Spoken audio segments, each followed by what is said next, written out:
पुढे जाण्यासाठी दुसऱ्याला मागं टाकल्याशिवाय जमत नाही असं मी फक्त ऐकलं होतं. आज या काकांनी दाखवून दिलं, या होडीला ढकलून. आता हे वाक्य किती खरं आहे हे तुम्ही ठरवा. तर आता रात्रीची शेकोटी संपवून आज या 33 लोकांना वासोटा फिरवायचा होता. सकाळी सकाळी सगळ्यांना या होडीमध्ये घेऊन आम्ही निघालो वासोट्याच्या दिशेने. इथपर्यंत जायला 1 तास लागणार होता, त्यामुळे सगळ्यांना फोटो काढायला हवा तेवढा पुरेसा वेळ मिळून गेला. साताऱ्यापासून वासोटा 40 ते 50 किलोमीटरच्या अंतरावरती आहे. साताऱ्यातून बस किंवा प्रायव्हेटने बामनोली गावात येऊन तिथून तुम्ही बोटने वासोटा किल्ल्याच्या पायथ्यापर्यंत पोहोचू शकता.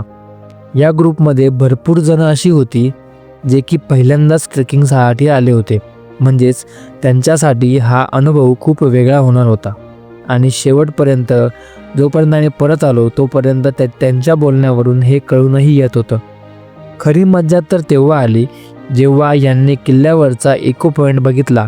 त्या ठिकाणी सगळ्यांचे एक्सप्रेशन शब्दात मांडणे इतके सोपे नाही. निसर्गाचं हे अविस्मरणीय नजारे आणि त्यातून येणारा अनुभव आपल्याला दाखवून देतो की आपण या सगळ्यांपुढे कुठेच नाही आहोत.